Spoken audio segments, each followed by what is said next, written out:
प्रभु सकुचे यही कछु नहीं दीना।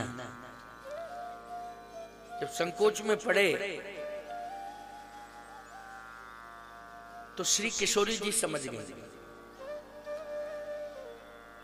संकोच पति के जीवन में आता है तो संकोच को पत्नी समझ लेती है और समझती ही नहीं है, समाधान भी करती है वो तत्काल। ऐसा ही होना चाहिए। परिस्थिति जन्य स्थिति में पति यदि संकोच में पड़ रहा है तो पत्नी का धर्म कहता है कि उस संकोच को समझे और कोशिश करे कि समाधान हो जाए तो ज्यादा अच्छा है। संकोच किस कंडीशन में आता है? अर्थ के अभाव में। अर्थ के अभाव में संकोच रहता है। उस समय प्रोत्साहित करना चाहिए अपने पति को और ये कहना चाहिए कि चिंता करने की जरूरत नहीं है, भगवान सब कुछ ठीक करेंगे। ये नहीं कहना चाहिए कि अर्थ का संकट आया और संकट भी आया अर्थ का उस समय। ऐसा मत मानना कि उसने जुआ के दांव पे संपत्ति लगा दी तब संकट आया, अथवा उसने अपने नशे की पूर्ति के लिए जमीन जायदाद सोना चांदी आदि आदि बेच दिया, अर्थ का अभाव हुआ, आर्थिक संकट इस कंडीशन में आया तब संकोच। नहीं नहीं नहीं, ये तो गलत। अर्थ का अभाव किस परिस्थिति में होता है? अवर्षण की स्थिति में किसान प्रभावित होता है। क्यों भाई? जब पानी नहीं बरसता है तो खेती से पर्याप्त धन धान्य नहीं मिलता है, उस समय अर्थ का अभाव होता है। खाद बीज आदि जो आपने सोसाइटी से लिया है उसका भी पेमेंट समय से नहीं होता है तो रिकवरी आदि क्या परंपराएं हैं वो सब उस समय बड़ा संकोच रहता है, अर्थ का अभाव रहता है। सरकार भी उस समय समझौता नहीं करती है, बड़ी परेशानी आती है। ऐसी कंडीशन में माताओं तत्काल तुम्हें प्रभाव में लेना चाहिए, अपने पति को प्रोत्साहित करना चाहिए कि मेरे पास में कुछ सोना है, भले ही नाक का कान का जो आभूषण है वो सब व्यवस्था के लिए है, संकोच मत करो, ये सब जो है तुम्हारे लिए ले जाओ। लेकिन जुआ हुआ खेलने के लिए मांगे तो बिल्कुल मत देना। उस समय पति नहीं है, वो तो जुआड़ी है, उसको पति कहोगे कि जुआड़ी। लेकिन परिवार की प्रतिष्ठा अर्थ के अभाव में अगर जा रही है तो माताओं पति का सम्मान महत्वपूर्ण है, सोना चांदी रुपया पैसा महत्वपूर्ण नहीं है। उस समय स्त्री किशोरी जी के चरित्र को श्रवण करो। श्री किशोरी जी ने एक कीमती रत्न था वो दे दिया। कीमती रत्न कौन होता है? आप कहो महाराज ये अंगूठी बहुत कीमती थोड़ी होती है। सुनो, अंगूठी की बात नहीं है, बात है मायके की। मायके से माता पिता के द्वारा अगर कोई सोना मिला है, कोई आभूषण मिला है तो वो बहुत महत्वपूर्ण होता है कि ये तो हमारे माँ बाप ने दिया।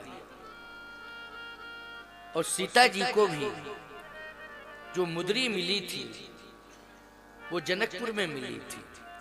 महाराज श्री जनक ने, महारानी सुनैना जी ने वो मुद्री श्री किशोरी जी को दी थी। वही मुद्री गंगा के तट पर किशोरी जी ने प्रभु राम को दी और प्रभु राम ने जब केवट को दी तो केवट ने ली नहीं। फिर वो मुद्री किशोरी जी के पास नहीं रही, वो मुद्री रही है प्रभु राम के पास। और वही मुद्री प्रभु राम ने हनुमान जी को दी, वही मुद्री हनुमान जी ने श्री किशोरी जी को दे दी लंका में। वो मुद्री कोई दूसरी नहीं थी, वही मुद्री थी।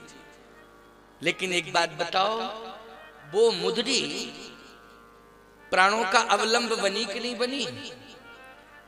लंका में अशोक वाटिका में हनुमान जी ने जब वो मुद्री दी तो प्राणों का अवलंब बन गई कि नहीं? प्राण अवलंब बनी कि नहीं बनी?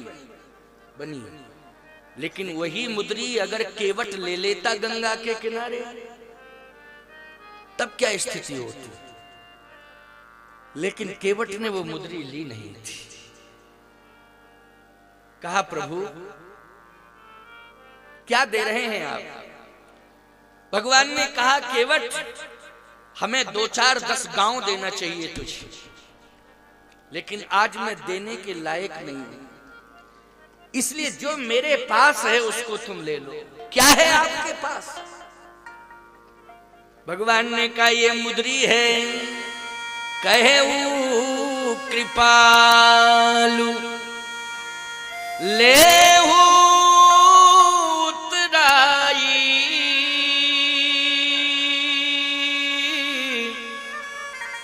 केवट चरण गहे अकुलाय। केवट ने चरण पकड़ लिए भगवान के। कहा क्या कर रहे हैं प्रभु आप? भगवान ने कहा कुछ नहीं, मुद्री दे रहा। कहा प्रभु ये मुद्री आपके हाथ में है? हाँ हाथ में तो मेरे, लेकिन आपकी उंगली में थी क्या, सही बताओ। भगवान बोले मेरे हाथ में तो है लेकिन उंगली में नहीं थी। आखिर आपके हाथ में मुद्री कहां से आई? कहा मेरी धर्म पत्नी ने दी, जानकी ने।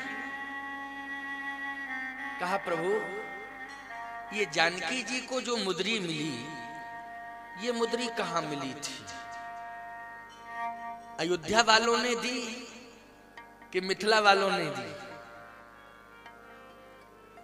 कि नहीं, जो अयोध्या वालों के आभूषण थे वो तो अयोध्या में ही रह गए, मिथिला वालों के साथ में आए। क्यों भाई, ये मिथिला वालों के आभूषण साथ में आए। एक बात और सुन लो, भूषण सकल स्वदेश सुहाए, अंग अंग रच सखन बनाए। श्री किशोरी जी का जो श्रृंगार हुआ था मिथिला में, वो सकल स्वदेश सुहाए, अंग अंग रच सखन बनाए। 16 प्रकार का श्रृंगार मिथिला में श्री किशोरी जी का हुआ और सखियों ने किया, और बहुत ही श्रद्धान्वित होकर के श्रृंगार किया। याद रखना, मिथिला वालों के आभूषण श्री किशोरी जी के पास है, अयोध्या वालों के नहीं। मिथिला का ही वो आभूषण था जो किष्किंधा में सुग्रीव ने प्रमाणित किया है कि राम राम हा राम पुकारी, हमें देख दीन उपट डर। ये मिथिला की व्यवस्था है।